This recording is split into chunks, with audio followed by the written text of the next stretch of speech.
Je suis avocat associé chez Stephenson Harwood à Paris.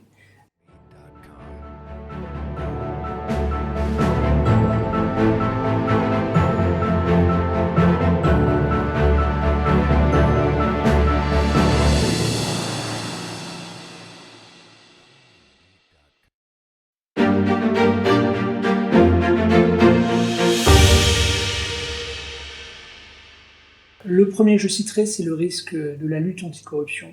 C'est un risque sur lequel il y a une attention particulière actuelle des pouvoirs publics.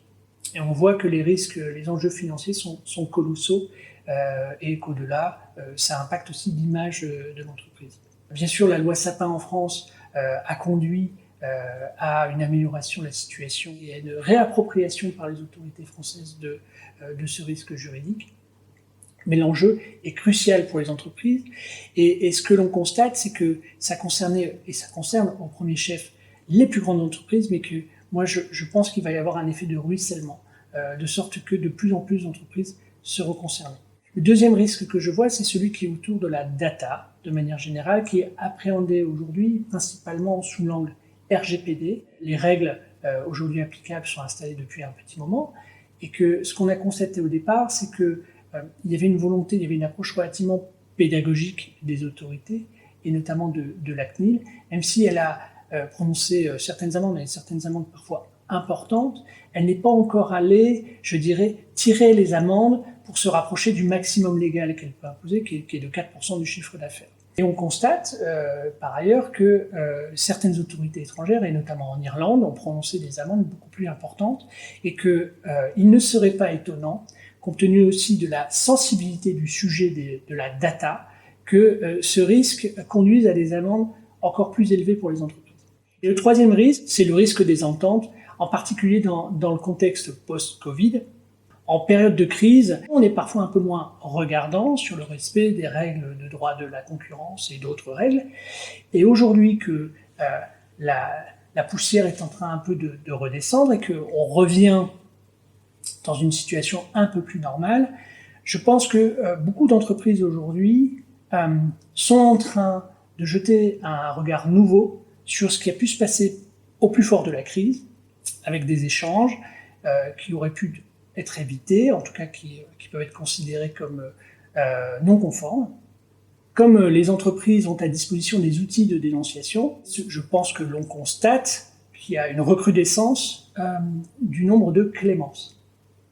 Et donc ça va faire peser un risque pour les entreprises à terme et qui sera largement plus diffus que la crise du Covid à proprement parler.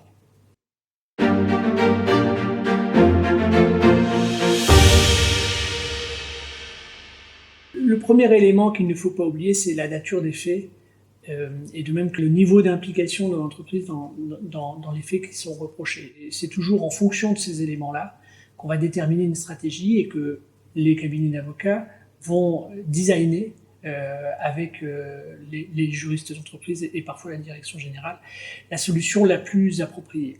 Il faut se mettre en situation le plus tôt possible de pouvoir définir une stratégie claire à laquelle on va se tenir.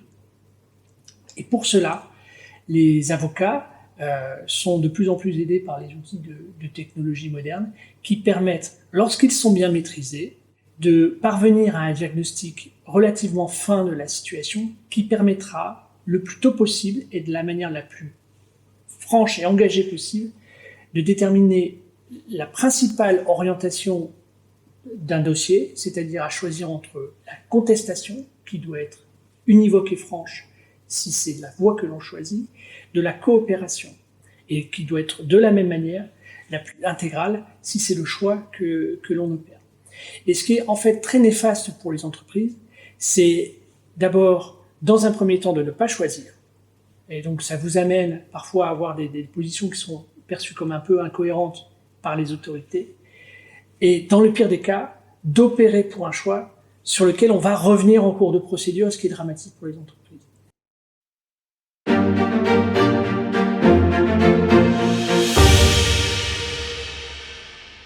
Dans la mesure du possible, anticiper et tenter de maîtriser les risques juridiques et de limiter leur impact lorsque ceux-ci se réalisent. Et dans ce contexte-là, c'est pas que les technologies sont une aide, elles sont d'une importance capitale et elles s'inscrivent pleinement dans une stratégie de défense au service de l'entreprise. J'ai assez d'expérience maintenant pour constater à quel point la maîtrise de ces outils vous donne un avantage concurrentiel par rapport aux entreprises ou aux avocats qui ne maîtrisent pas ces outils. Et comment est-ce qu'on met ces outils au service de la stratégie de défense? C'est très simple. Lorsque vous utilisez ces outils de manière optimale, ça vous permet le plus tôt possible d'opérer un diagnostic qui sera clair, qui sera fiable.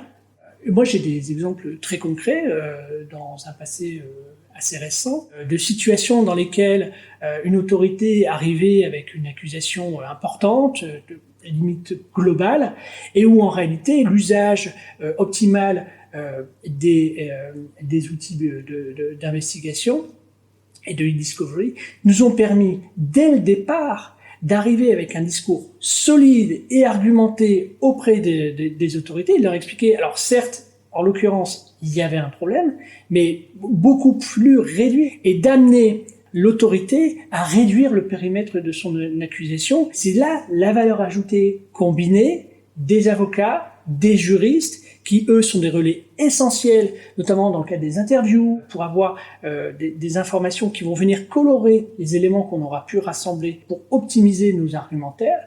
À la fin, certes, alors en l'occurrence, il y a eu condamnation, mais beaucoup plus réduite que les hypothèses de travail de départ de l'autorité que nous avions en face de nous.